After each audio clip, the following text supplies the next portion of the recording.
Howdy everybody, here for a bit of a multitask kind of video day. We're going to be going over a couple of topics, but the main one is the easy way to inoculate biochar.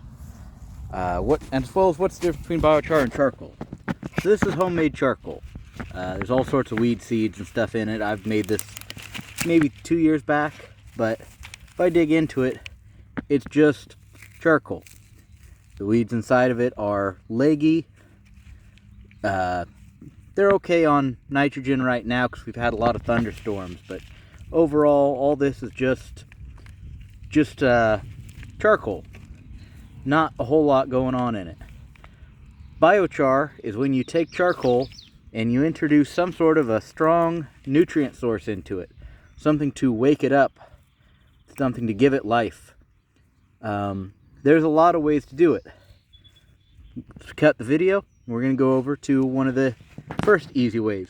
And it'll go into a couple older videos I did a while back. See you in a minute. Alright, so first off here, some of you may recognize, this is my Dave Fetid swamp water, or swamp water, all sorts of names for it. But it's just rotting leaf matter. All the weeds and stuff I pull goes in a bucket with water. Well, I've used up a lot of the liquid fertilizer, and now I've just got all that crap on the top, all that gunk. It's just junk is all it is. It's really, really rotted material. Great for me to fish out with a shovel and dump anywhere, to add a lot of fertilizer really, really fast. But something else you can do with this, since I've got it out, is I can just dump charcoal in there. As much or as little as I want. Wasn't hoping to do the whole thing, but yeah, just dump that right in there and stir it around. And all of that is going to be highly, highly nutritious.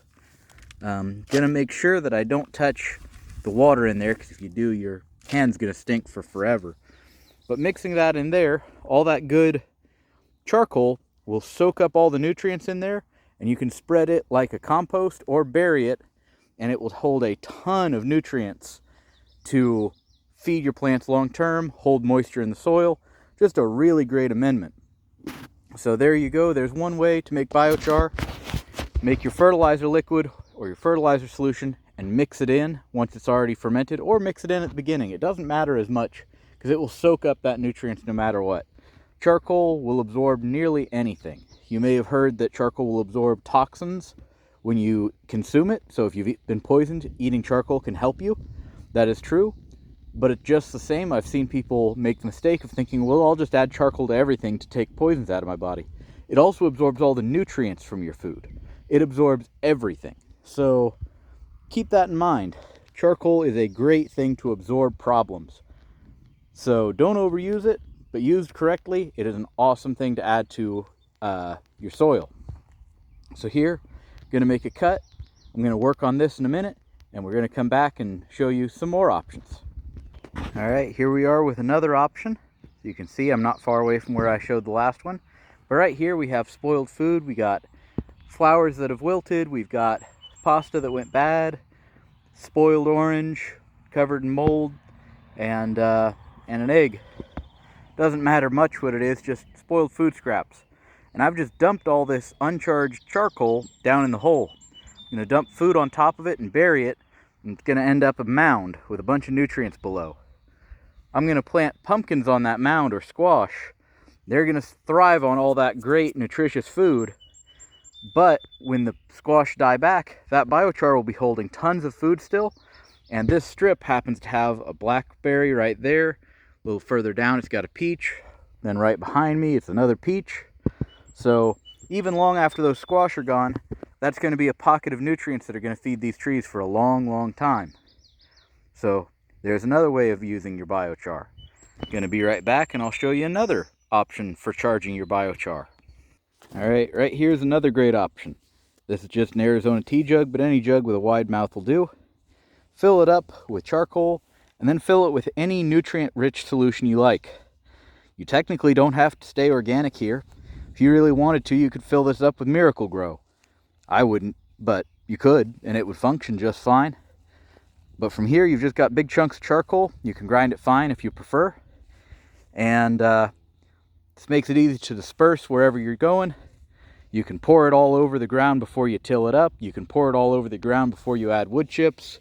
You can put it into plant pots and raised beds to bulk up the soil and add something that holds water a little longer without rotting your roots. I've heard of some people using charcoal to grow cactus. It's just better than the soil we've got out here for something that needs better draining soil. So all sorts of uses for this stuff. Nutrient-rich solutions, you could use my swamp water I showed off before. I think another name for it is jadam. But you could use that swamp water, or you could use urine if you wanted. I believe I used swamp water. I think that's the only thing I tend to use here. But, you know, any nutrient-rich solution, it'll soak up those nutrients and hold them.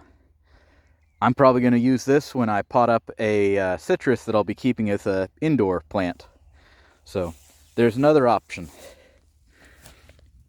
All right, I'm going to cut and work on a couple of those previously described methods, and we'll show you how they look in a bit. See you in a minute. All right, everybody, there's the mound. Just all this stuff piled on the soil. And we're just going to throw a couple seeds down inside. These are Autumn Frost, which is a hybrid pumpkin. I normally grow heirlooms, but I'm giving this one a go because we got to try one from a farmer's market last year, and it had wonderful flavor. So, right like that. Just got to wait for that to get watered in by the rain. We should have a couple pumpkin vines come out of here. They'll help beat down some of the weed pressure too. All right, we're going to cut off again, start the next part of the project, and show you how that one goes. See you in a minute. All right, everybody, here's another hole for squash, another squash pit. And there's a bunch of the remains that were sitting at the bottom of that bucket. And I'm going to do another video on how I sort of revamp that when it's used up. But right like that, I'm going to throw all that right in there. I'm going to walk back over with my shovel and smash it down. Form another mound, just like the first. So there you go. I feel like I've said all I really can about what is biochar and how to use it. I hope you enjoyed, and I hope that hope you learned something. Hope to see another video as soon as I can. If you want to support this channel, like, subscribe, check me out on Etsy or Patreon. Thank you very much, and I'll see you in another video as soon as I can. Goodbye, everybody.